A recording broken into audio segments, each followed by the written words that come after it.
Telemedicine কালকে শুরু করেছিলাম, আজকে অভয়া ক্লিনিক করছি। এইটা আমাদের মানে আন্দোলনের একটি মানে কি বলবো মাধ্যম বলতে পারেন। আমরা বৃহত্তর জায়গায় আমাদের আন্দোলনকে পৌঁছে দিতে চাই, সাধারণ মানুষের মধ্যে ছড়িয়ে দিতে চাই আমাদের দাবিগুলো।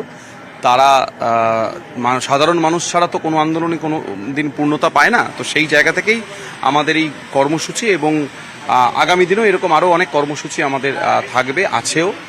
আর এটা আরজিকর মেডিকেল কলেজ জুনিয়র ডক্টররা মানে ওয়েস্ট বেঙ্গল জুনিয়র ডক্টরস ফ্রন্টের তরফ থেকে আরজিকর মেডিকেল কলেজ কুমোরটুলিতে করছে।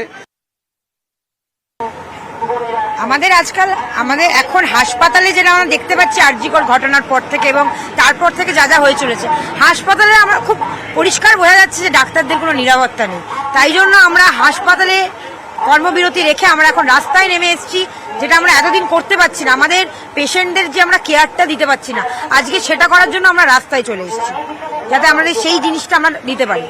এটাও আমরা এইভাবেই প্রতিবাদ জানাচ্ছি, যাতে আমরা সেই ন্যায় বিচারটা পেতে পারি আমাদের বোনের জন্য। আর যেমনটা আপনাদের দেখাচ্ছিলাম, বিভিন্ন জায়গাতে শহরের বিভিন্ন জায়গায় চলছে অভয়া ক্লিনিক। এই মুহূর্তে যে ছবি আপনারা দেখছেন এনআরএস হাসপাতালের সামনে, সেখানেও অভয়া ক্লিনিক, সেখানে বিনামূল্যে চিকিৎসা পরিষেবা দেওয়ার পাশাপাশি বিনামূল্যে ওষুধও দিচ্ছেন চিকিৎসকরা। আর এনআরএস হাসপাতালে সকাল থেকেই সেখানে অভয়া ক্লিনিকের ব্যবস্থা করা হয়েছে। বিভিন্ন জায়গায়, কুমোরটুলি সহ বিভিন্ন জায়গায় আজকে অভয়া ক্লিনিকের ব্যবস্থা করা হয়েছে, বিনামূল্যে পরিষেবা চিকিৎসকদের।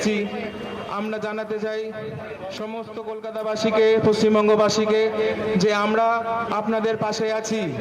আমরা চিকিৎসায় আর এই অভয়া ক্লিনিক বিনামূল্যে এখানে চিকিৎসা পরিষেবা দেওয়ার পাশাপাশি এখানে বিনামূল্যে ওষুধও দিচ্ছেন চিকিৎসকেরা।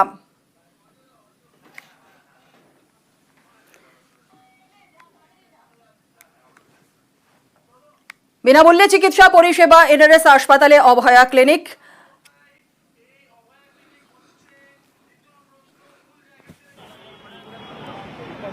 আর সরাসরি এই বিষয় নিয়ে কথা বলে নেব, আমাদের সঙ্গে রয়েছেন আমাদের প্রতিনিধি অর্ণব হাজরা। সরাসরি চলে যাবো অর্ণবের কাছে। অর্ণব, একটু জানতে চাইবো যে এই অভয়া ক্লিনিকে কোথায় কোথায় হচ্ছে, কারা কারা আসছেন এই অভয়া ক্লিনিকে?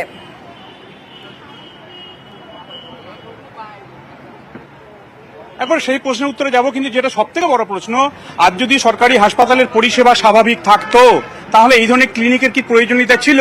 কাজে যে প্রশ্নটা বারবার সামনে আসে যে এই জুনিয়র ডাক্তাররা বা জুনিয়র রেসিডেন্ট বা সিনিয়র রেসিডেন্ট ডাক্তাররা তারা অভয় ক্লিনিক করছেন, মানুষকে পরিষেবা দিচ্ছেন, কিন্তু হাসপাতালে যদি চালু থাকতো তাহলে এই ক্লিনিকের প্রয়োজনই হতো না। সেই প্রশ্নের উত্তরটা খোঁজা অত্যন্ত জরুরি বলে আমরা মনে করি। কিন্তু এই মুহূর্তে এনআরএস হাসপাতাল অত্যন্ত বড় হাসপাতালগুলির একটা আমরা জানি, এবং একটা বড় লোড তারা কিন্তু নেয় চিকিৎসা পরিষেবার ক্ষেত্রে, এবং সেখানে জুনিয়র ডাক্তাররা তারা কিন্তু কর্মবিরতিতে রয়েছেন। এবং এখানেই সকাল 10টা থেকে যে অভয় ক্লিনিক শুরু হয়েছে, সেই অভয় ক্লিনিকে যারা ডাক্তারবাবুরা রয়েছেন তারা বলছেন প্রায় 600 মানুষকে তারা এখনো পর্যন্ত চিকিৎসা পরিষেবা দিতে পেরেছেন। এবং তার থেকেও যেটা গুরুত্বপূর্ণ, যে ওষুধ আমরা দেখতে পাচ্ছি, এখানে একটা অংশ রয়েছে ভিতরে তাদের অস্থায়ী ক্যাম্প রয়েছে, ম্যারাপ রয়েছে, সেখান থেকেও কিন্তু ওষুধ দেওয়া হচ্ছে। এই ওষুধ কিন্তু বিনামূল্যে এই জুনিয়র ডাক্তার বা পিজিটি বা সিনিয়র রেসিডেন্ট বা জুনিয়র রেসিডেন্ট যারাই রয়েছেন তারা কিন্তু এই পরিষেবাটা তারা প্রদান করছেন। এবং আমরা কথা বলে নেওয়ার চেষ্টা করবো যে সমস্ত ডাক্তারবাবুরা এখানে রয়েছেন তাদের সাথে, আপনারা কতজনকে পরিষেবা দিলেন? এই পরিষেবাটা তো দেওয়ার কথা ছিল না। এমন একটা ঘটনা 8 তারিখ রাত বা 9 তারিখ সকালে এলো আমাদের সামনে, তার জন্য বাধ্য হলেন। আমি এই পরিষেবাটা কদিন চলবে, কিরকম রেসপন্স পাচ্ছে সেটা প্রথমে জানতে চাইবো আপনার কাছ থেকে। দেখুন, আজকে সকাল থেকেই অভয়া ক্লিনিক স্টার্ট হয়েছে আমাদের। এটা বিভিন্ন মেডিকেল কলেজ, এনআরএস সহ আরজিকর মেডিকেল কলেজ, ইএসআই বা কেপিসি, সিএনএমসি সমস্ত মেডিকেল কলেজের বাইরে অভয়া ক্লিনিকের নামে আমরা এই ক্লিনিক স্টার্ট করেছি সকাল 10টা। কলকাতা শুধু এই হাসপাতাল করতে নাকি কলকাতার বাইরে এই অভয়া ক্লিনিকের ডাক দেওয়া হয়েছে ওয়েস্ট বেঙ্গল জুনিয়র ডক্টরস ফ্রন্টের তরফ থেকে। যে যে মেডিকেল কলেজ তাদের মতন করে পারছে এই অভয়া ক্লিনিক তারা করছে বিভিন্নভাবে বিভিন্ন জায়গাতে। আমাদের উদ্দেশ্য হচ্ছে যে আমরা যে ন্যায় বিচারের দাবি নিয়ে এতদিন কর্মবিরতিতে আছি, আমরা জুনিয়র ডাক্তাররা, তাহলে আমরা কর্মবিরতিতে থাকতে চাই না, আমরা বিচার পাচ্ছি না। বিচার না পেয়ে এই জায়গাতেই তো প্রশ্ন আসছে যে মূল জায়গা ছেড়ে অন্য জায়গায় অভয়া ক্লিনিকে কেন? আমরা কি করে সিকিউরিটি বোধ করব?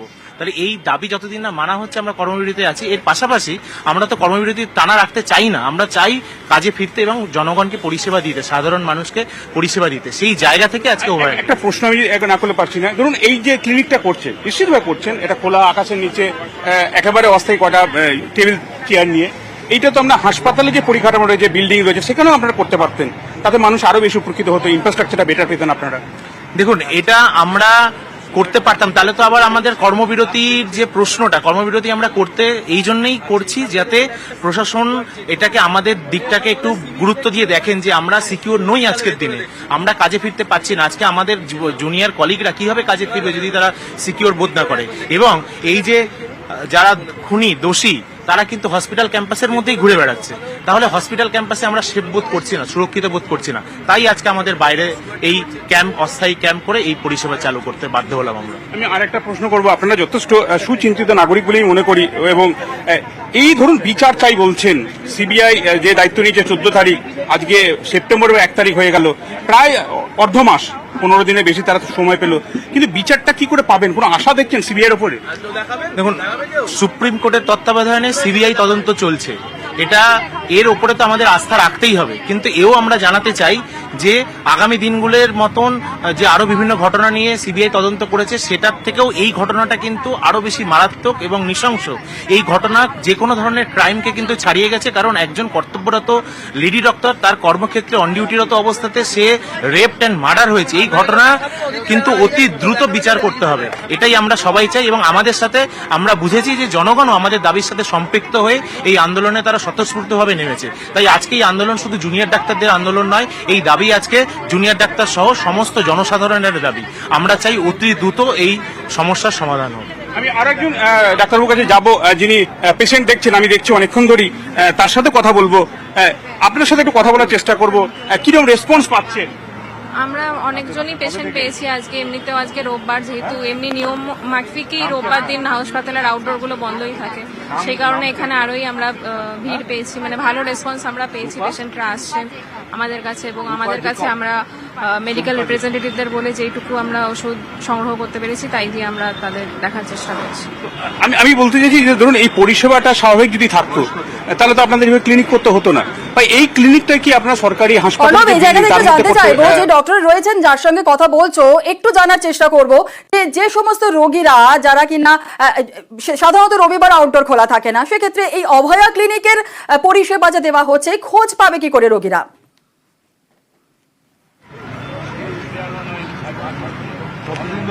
আর একটা বিষয়, ধরুন অভয় ক্লিনিক করেছেন, আপনারা বলছেন প্রায় 600 জন রোগী এসছে, রবিবার দিন সচরাচর ওপিডি থাকে না আমরা জানি, কিন্তু মানুষের কাছে এটা পৌঁছাতেও তো হবে, তো খবরটা হয়তো সংবাদ মাধ্যম যতটা পারছে চেষ্টা করছে, তারা কি করে জানবে আপনারা ক্লিনিক কোথায় করছেন, কবে করছেন? এটা কি আরো একটু কনস্ট্রাকটিভ ওয়েতে আমরা জানাবেন বা জানানোর প্রয়োজন? আমাদের আপাতত এই ক্লিনিকটাই প্ল্যান করা হয়েছে, এবং আগের দিন আমাদের প্রচার করা হয়েছে বিভিন্ন রাস্তায় রাস্তায় মাইকে করে, এবং এটা আমরা আরো যখন পরে আমরা যদি ডিসাইড করি সেইভাবে আমরা প্রেসকে অথবা মাইকে মাইকে করে রাস্তায় আমরা জানিয়ে দেবো। আমি আরেকজন রয়েছেন, তার কাছে এইটা কতদিন চলবে? আজকে আপনারা শুরু করলেন, কতদিন চলবে? কতগুলো হাসপাতালে চলছে বলে আপনারা জানেন? কটা থেকে কটা? দেখুন, আমরা তো ডাক্তার, আমরা চাই না এরকম রাস্তায় এসে পেশেন্ট দেখতে। আমরা এই সরকারি হাসপাতাল, আমরা এনআরএস এর ডাক্তার, আমরা চাই এনআরএস এ আমরা যেভাবে স্বাভাবিক কর্মস্থলে যেভাবে আমরা কাজ করছিলাম সেভাবেই যেন আমাদের ফিরে গিয়ে আমরা আবার কাজ করতে পারি। কিন্তু সেই পাড়াটা অনেকটা নির্ভর করছে আমাদের সরকার এবং প্রশাসনের সদিচ্ছার উপর এবং আমাদের বিচার ব্যবস্থার সদিচ্ছার উপর। আমরা চাই আমাদের যে দাবিগুলো, এই যে 5টা দাবি আমাদের আছে, খুব দ্রুততার সঙ্গে যে বিচারটা পাওয়া এবং আরো কয়েক আরো একটা বিষয়, সর্বশেষ প্রশ্ন, যে এই অভয়া ক্লিনিক কতক্ষণ পর্যন্ত খোলা থাকবে, অর্থাৎ রোগীদের পরিষেবা কতক্ষণ পর্যন্ত দিতে পারবেন? কেউ ভালো নেই। এই 18-20 দিন, আজকে 22-23 দিন হয়ে গেল, এতদিন আমরা আমাদের কাছ থেকে দূরে মানে নিজেরাই থাকতে পারছি। আর একটা প্রশ্ন যেটা আমার স্টুডিও থেকে আসছে সরাসরি, সেটা হচ্ছে এই ক্যাম্প কটা পর্যন্ত খোলা থাকবে, কতদিন চলবে, কতজন করে চিকিৎসক পরিষেবা দেবে? আমরা আপাতত আজকে আমাদের এই ক্যাম্পের প্রথম দিন, ফিজিক্যাল ক্যাম্পের, আমরা যেটা টেলিমেডিসিন পরিষেবা সেটা গত শনিবার থেকে শুরু করেছি, সেটা আমরা একটা আরজি করে গিয়ে আমরা বিভিন্ন কলেজ থেকে গিয়ে সেখানে দিচ্ছি। ফিজিক্যাল ক্যাম্পটা যেটা আমরা শুরু করেছি আজকে প্রথম দিন 10টা থেকে, সকাল 10 10টা থেকে 2টো অবধি প্রথম দিন হিসেবে আজ শুরু করা হলো।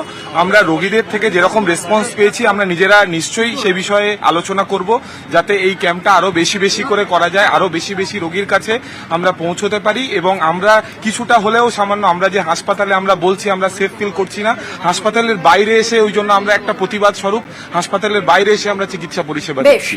তো বেশ, একেবারে ধন্যবাদ অর্ণব।